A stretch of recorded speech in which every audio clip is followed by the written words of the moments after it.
Who was Jafta Kgalabi, the tiger of Azania Masemola? And why was Jafta Masemola sentenced to life imprisonment on Robben Island? And are the Pan-Africanist Congress's heroes and heroines duly recognized? And of what importance is the newly launched National Heritage Monument? What time is it? It's question time.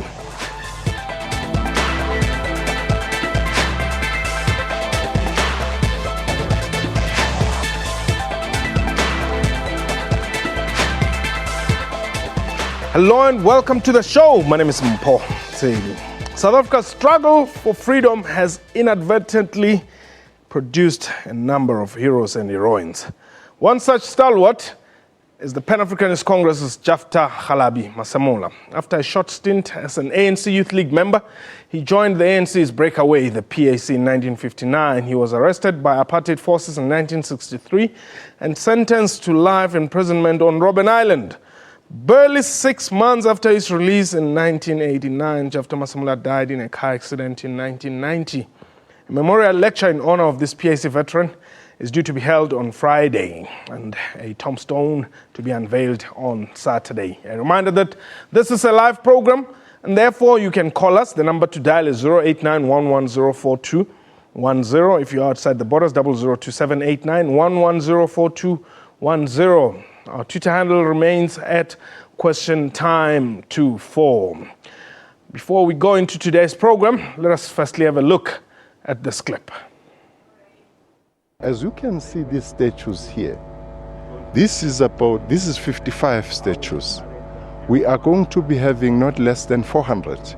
We are going up the hill because there we are going to be having this Heroes Acre in South Africa. When people, when they think of South Africa, think of this place, which will give them the true story about South Africa because it hasn't been told. Minister of Arts and Culture. My guest today, we're expecting to be joined by Dr. Mark Shinas, who is a stalwart of the PAC, and Soli Mabuza, who's also a PAC stalwart, who were both on Robben Island with the late Jafta Masemola. However, on the line, we have Ike Mtimunye, who also served time on Robben Island with the late PAC stalwart. Welcome to Question Time, Dati. Thank you.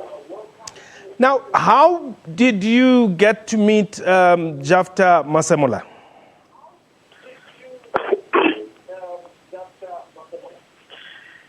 I met Jafta Masemola as a new recruit of the Pan-Africanist Congress in Apartheid in 1960. Okay, obviously you were also a PAC activist at the time. Just talk to us about the times that led to his arrest and perhaps, getting him to finally serve time on Robben Island.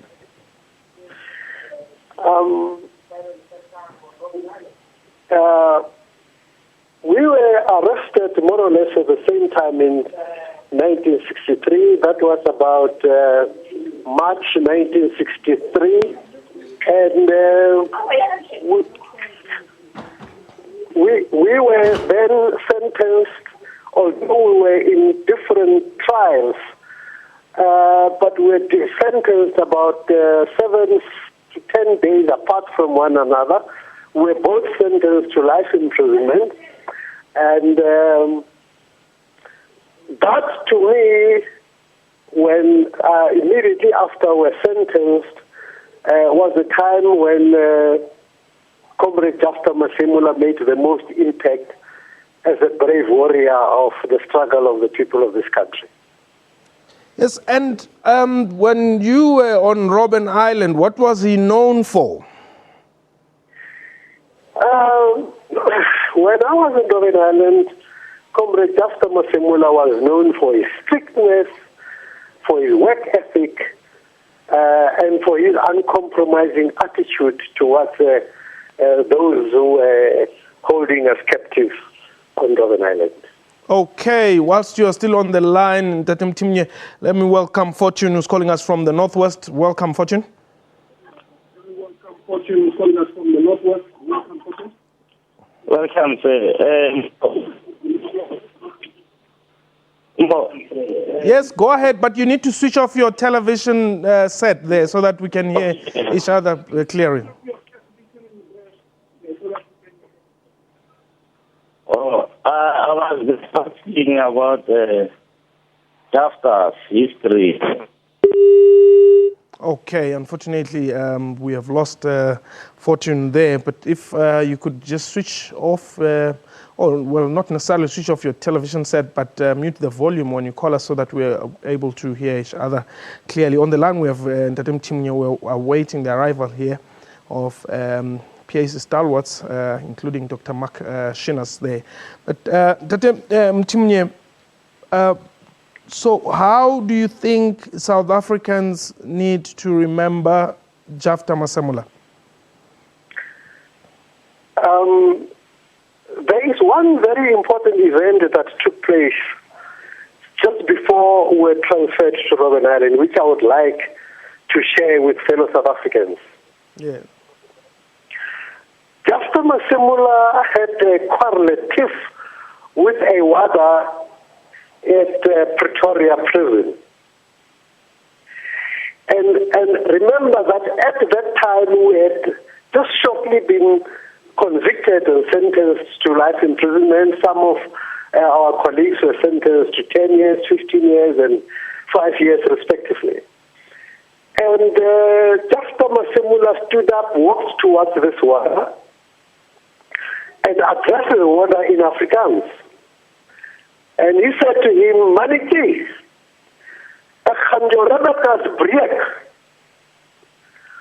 Dan haal ek jou hart uit, dan vreet ek hom voor jou. And the warder immediately reversed, locked the door, rushed down to the head officer of the prison, reported the matter, and within 1.5 minutes we could hear footsteps of warders coming up, and the enthusiasm of young warders led by their commanding officers coming towards our cells was really frightening. And upon arrival at the entrance of our cell, the warder opened the door, and personally I would have expected Masemola to retreat or to hide behind some of his colleagues. But even before the commanding officer could inquire who was responsible, Jafta Masemola was walking towards the commanding officer and telling them that he was responsible for the words that he had said to that young man. And I could see the enthusiasm from both the commanding officer and the warders, changing, and the commanding officer saying to Jafta Masemola, please don't do that again. And they turned back, and the relief I experienced, but that impression, the bravery, the guts that Jafta Masemola had to confront or to be able to confront the entire entourage of warders, just about 10 days or so after we were convicted, was to me really frightening. And I started taking note, saying that this man was of a different caliber. And that is the type of person that the South Africans will have to remember him for. A man who was very brave, a man who was uncompromising, a man who had guts. Okay. Let me just remind our viewers that we're talking about the late Jafta Masemola, a PAC stalwart who died in 1990, barely 7 months actually, after he was released from Robben Island. And the fact that Ntatem Timnye, his killer was never found, does it bother you? Does it perpetuate the conspiracy that he was killed? Yes, it really bothers me, and it does perpetuate that conspiracy theory that he could have been killed. And we members of the Pan-Africanist Congress firmly believe that he was murdered. Okay. Fortune, you're back on the line. Welcome. Welcome, sir. Yeah.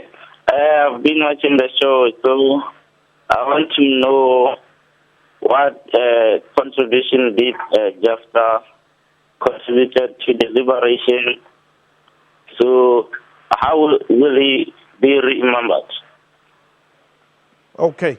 Dadim Timnyo, what kind of contribution would you say was made by the late Jafta Masemola? Yes. Comrade Jafta Masemola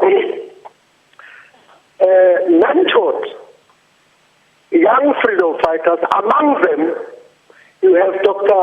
Maxinas, Dr. Anthony Suze, but most important, you have the Deputy Chief Justice Advocate Dikgang Moseneke, who was mentored by Jafta Masemola.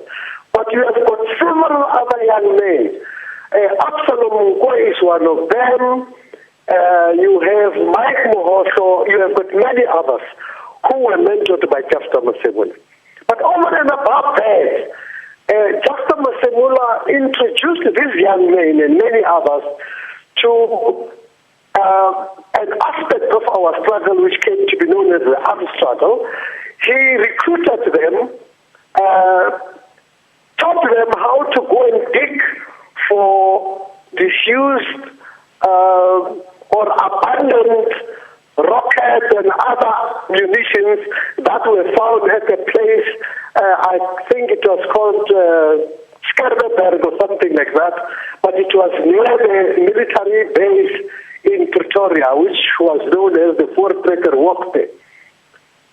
And that will probably come even clearer because one of his students, Deputy Chief Justice Dikgang Moseneke, will be speaking about that aspect on Friday at the gala dinner in Pretoria at the Freedom Park, where he will elaborate further on how Jafta Masemola made an impact, on how Jafta Masemola contributed towards the liberation of the struggle. Okay. That is why Jafta Masemola and 5 others were sentenced to life imprisonment on Robben Island.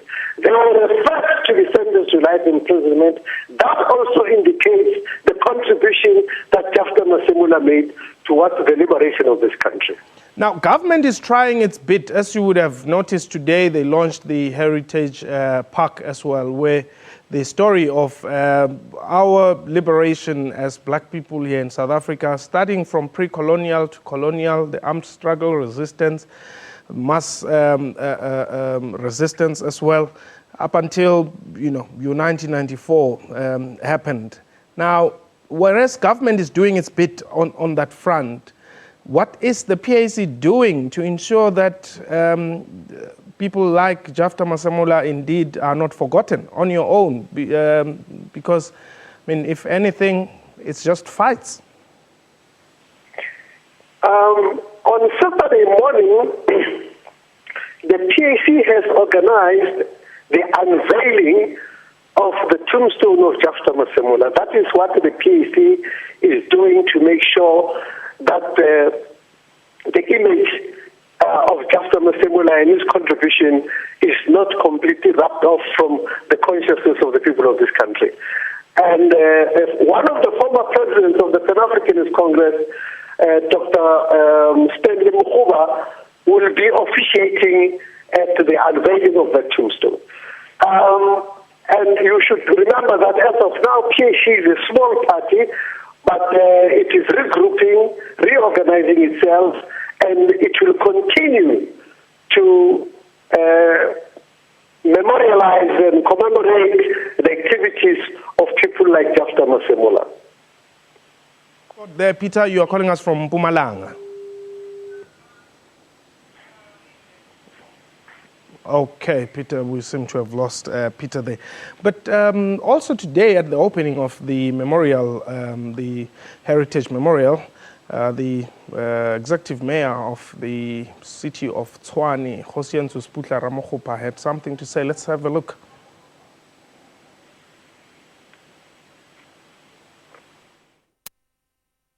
Things we have been saying over a passage of time, we want to alter the monumentality of the city's landscape. and this gives us that pristine opportunity to do exactly that. The choice of the location has to do with the size. We are going to deproclaim parts of the nature reserve, and of course there should be a consideration around the name. It's a discussion we are having with various spheres of government, but it also completes what I call the political quadrant. So you have the Voortrekker Monument, which communicates largely the pre-colonial history. Then you have the Freedom Park, the liberation struggle. Then you have the Union Building, the home of the democratic order dispensation, represent the victory of the democratic project, and this weaves it together. That's the executive mayor of the city of Tshwane. Dadam Timnye, do you feel covered, if I may use the word, as the PAC, yourself as a stalwart of the PAC, when something of this nature happens, when government declares such projects? Yes, to a very large extent, we do feel covered, particularly in Pretoria or Tshwane. And I must admit and acknowledge that particularly the executive mayor of Tshwane, Ramokgopa, has done a lot and is still continuing to do a lot to make sure that he acknowledges the contributions made by all veterans of the struggle without discriminating against any one of them. And really, in Tshwane, we really feel honored to have a man of conscience, Ramokgopa, as our executive mayor, and we really do appreciate his efforts to acknowledge and give due where it belongs. Okay. Now, perhaps as veterans of Robben Island, I know we always talk about the pain, the pain that you experienced when you were on the island. But there must have been some easy moments that you recall, perhaps with Jeff on the island? Yes, there were those moments. Among them, he used to be a referee, a soccer referee on Robben Island when we were playing soccer. There were moments he used to be in charge of the blacksmith center at the quarry, that is the Bluestone quarry on the western side of the island. And there were really moments that we used to enjoy under the watchful eye of Jafta Masemola. And also, he had friends. One of his closest friends was the late actor Kenyana from King Williamstown. And we used to share moments with them that used to make life on Robben Island bearable. I see. And how did he relate with members of other organizations? He was respected, and he related to members of other organizations with all respect that they deserved. But as I say, he was he was a disciplinarian by his nature. He was a teacher. When he was arrested, he was a teacher at Banaring Primary School. And he related to other members of other liberation movements the way you would expect a teacher to us, because most of them were young people, but there were also elderly people that he gave respect to. Okay. The likes of Harry Gwala and Matthews Meiwa and many others. Okay, and Tatem Timnya, let me thank you for your time. I want to take a quick break, and hopefully I'll get Dr. Makshinas in the few remaining minutes on set. This is Question Time.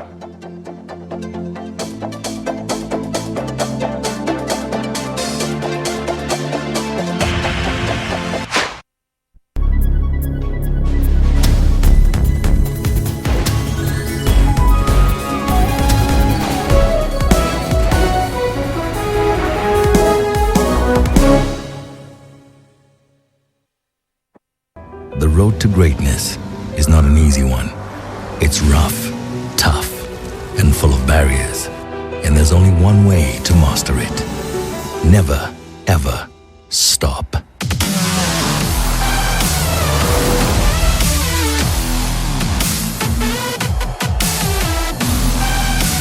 Dauntless, the all-new Audi Q7.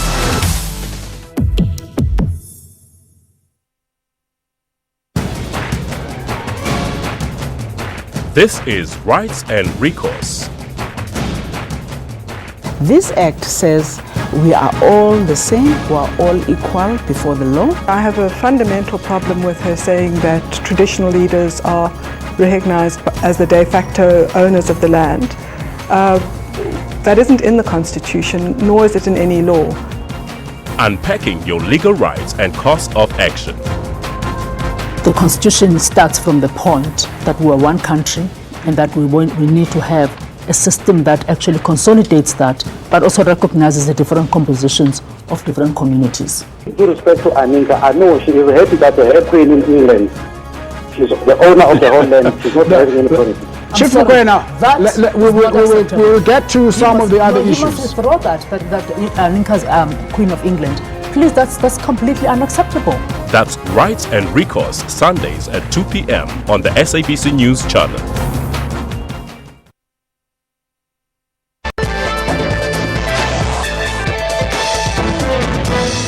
Welcome back. You're still watching Question Time Action, Assistant Studio, and so is Eugene Mutati. Gentlemen, very, very late. However, welcome to Question Time. What's happening this weekend? We've got a memorial lecture on the 18th, Friday. It will be at the Freedom Park in Pretoria. It will be delivered by the Deputy Chief Justice, Tikhang Senege, who happened to have spent time with Jafta Masemola at the island. And then on Saturday, we've got the actual unveiling of the tombstone. Okay.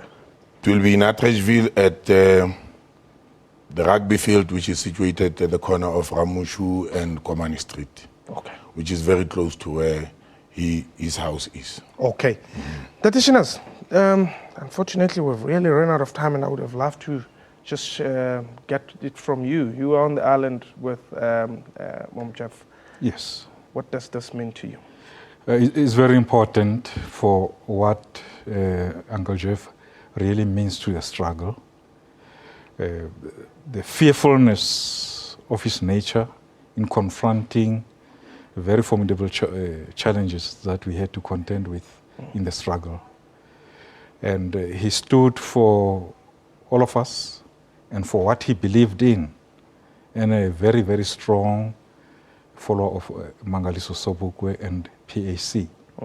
So he never, ever wavered. And I think that's what ultimately cost him his life, because many will say that he died, Uncle Jeff just did not die, he was assassinated, and we know the history and the facts behind it. He was involved in an accident. The accident scene was never secured. There was no criminal investigation. And later on, when we investigated the car he was driving in, we find a bullet hole in the silencer and all that. All those indicate to this there was mischief somewhere. Okay. And the ruling government then was not interested in establishing the true facts to this day. Okay. Can I get a commitment that after you've unveiled the tombstone, you will come back and let's have a proper discussion of them? I give you that because this information, these truths are the property of the nation. Thank you very much. Our people deserve to know what really happened. And I thank you for hosting us this way and at least making this opportunity available. I'll be the first to grab it with my two hands. Thank you very much. Our apologies in that regard, but that was Question Time for today. Have yourself a wonderful time. Goodbye.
Morning Live sets the agenda for the day. We bring you the latest local and international news. We are on the ball with all your sports activities and results. We give you the latest business update. We bring you the latest weather every time. Watch Morning Live every weekday morning at 6 o'clock, bringing you everything you need to know before you go. Shap shap, tada.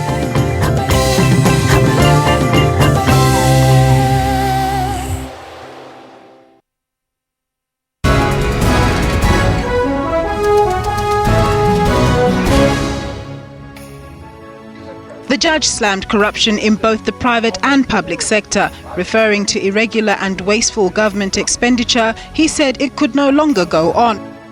The high-profile corruption scandal has dominated Spain's headlines in recent weeks. The scandal touching a nerve as Spain emerges from its downturn after a slew of corruption cases involving politicians and the king's sister. Tourism is a vital part of the economy.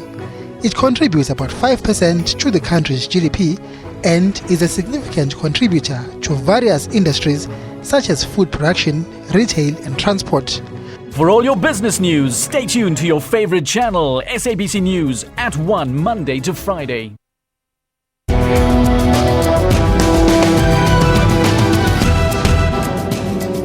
South Africa is the third leading country globally in TB infections. We have 9 million new cases occurring globally, and 30% of those cases are occurring in the African region. And there are two broad kinds of drug-resistant TB, so to speak.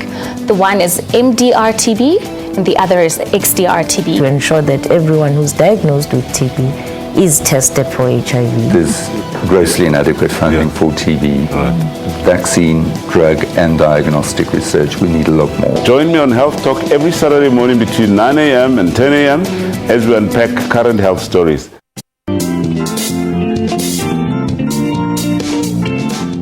Makamelo Sekhontse, one strong woman who said no to hunger.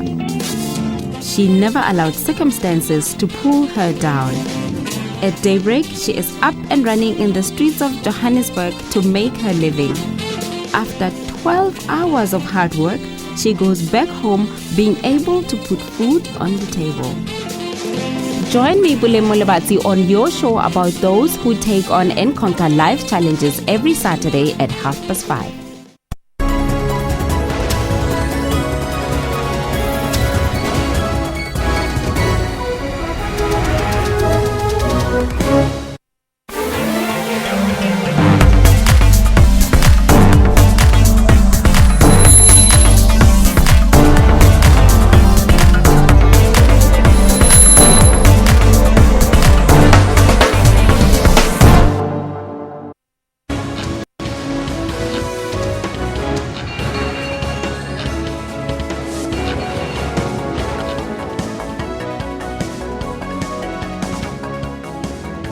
A very good evening to you. Welcome to Business Review. I'm Frances Hurd. Let's get straight into our top story. This came in this afternoon. A final wage offer submitted, but it looks like AMCU will hold out. The Marathon Gold sector wage negotiation has entered its final stretch. Employers have tabled what they call their last offer, which the union must either accept or choose to go on strike. Union members sat around until late in the afternoon waiting patiently to hear what the revised offer would look like. The offer finally came and there were mixed reactions. There is no new offer per se. I think what they shared with us this morning still stands. Actually, we are disappointed because when we spoke with the commissioners, they were supposed to come up with their final offer, which they failed to produce. Given the economic situation, we didn't go out there in order to harm the industry. But these guys, unfortunately, are not cooperative. We're trying to assist them to avoid a strike as much as we can. But if they continue like this and our members reject this, we will fall onto our members' side. as the leadership? We have indicated that we accept the offer. Since it was the offer that we've already accepted, we are still frustrated with the fact that we had to be dragged through a dispute process and then been offered exactly the same offer, but be that as it may, I think that is something for the Chamber to reflect on, because it was a very sloppy handling from their side with the whole negotiation so far. So the NUM and AMCU not happy. The Chamber of Mines says, however, it's optimistic that NUM and AMCU members will accept the new offer when it's explained to them properly by union leaders over coming days. We are cautiously optimistic, of course, because I want to share with all of you that we think we made a very good offer. The offer, if you look at the lowest levels, would be by year 3, the guaranteed pay would be around 13,700 to 14,600 rands, and it constitutes a percentage wage increase of between 30 and 32%. Well, earlier, of course, the Chamber had offered a cash increase of 1,000 rand. The unions were upset that that did not attract benefits. It would not go up yearly, for example, in line with inflation, and benefits would not be added to that. So the Chamber is saying it's very optimistic there, but we're not hearing the right noises from those two major unions in the gold mining sector, the NUM and AMCU. Meanwhile, the 4 unions in the coal sector have rejected revised wage offers in pay talks, setting the stage for potential strikes. Workers want increases of up to 15%, with the National Union of Mine Workers seeking a 50% hike for its lowest paid workers. The Chamber of Mines, which represents Glencore, Anglo American Coal and Exxaro, has raised its offer for the lowest paid miners to between 6 and 7%, depending on the mine and category of worker, from a previous offer of 5.5 to 6. The talks come at a time when producers are closing some shafts in the wake of lower coal prices. Now, President Jacob Zuma has been outlining South Africa's standpoint on various foreign policy issues after meeting with foreign ambassadors and high commissioners resident in SA. He's called for sustainable growth across Africa with the help of the international community. There was much speculation about what would be said behind the scenes at the union buildings today, in light of reports that foreign companies are not happy with some of South Africa's trade policies, as well as the more recent visa regulations. Earlier, our contributing editor, Vuyo Mvoko, caught up with South Africa's Finance Minister, Nhlanhla Nene, who was also at the briefing. He started by asking Nene whether South Africa's relationship with China came under scrutiny. We've been talking to a number of them already. We've been talking to Finland, we're talking to Germany. We also have, I was talking to China as well, Singapore. A number of those economies that have a particular interest, both in South Africa and the continent. And some of them are already doing business already in the continent. But in doing so, we also are engaging in terms of identifying opportunities also for our engagement with them in terms of opening up for South Africa.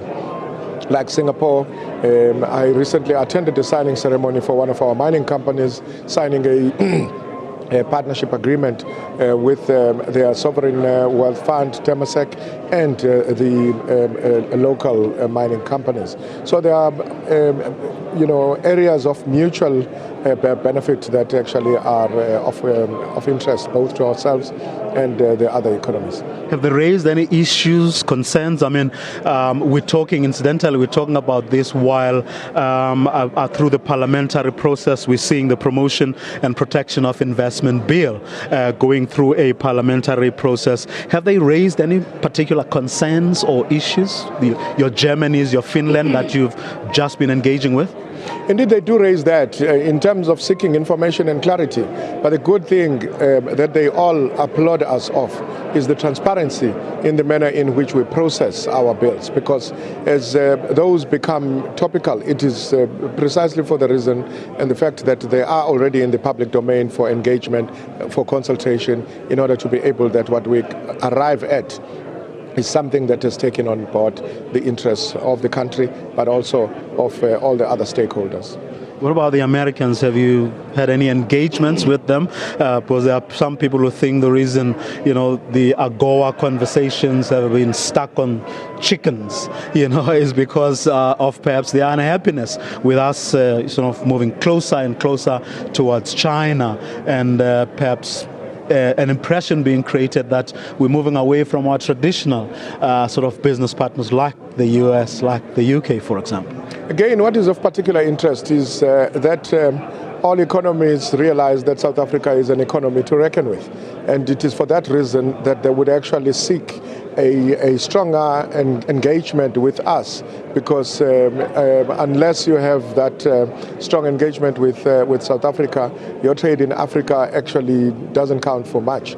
And it is for that reason that I think it's not only America that seeks these engagements with us, but at the end of the day, what we are looking at is we want to arrive at a dispensation that is of benefit to both ourselves and whichever country that we engage with. The issue of AGOA indeed has been long drawn out, because everyone wants maximum benefit out of the process. And we have stood our ground. The US has also stood their ground. At the moment, I think there's this issue also with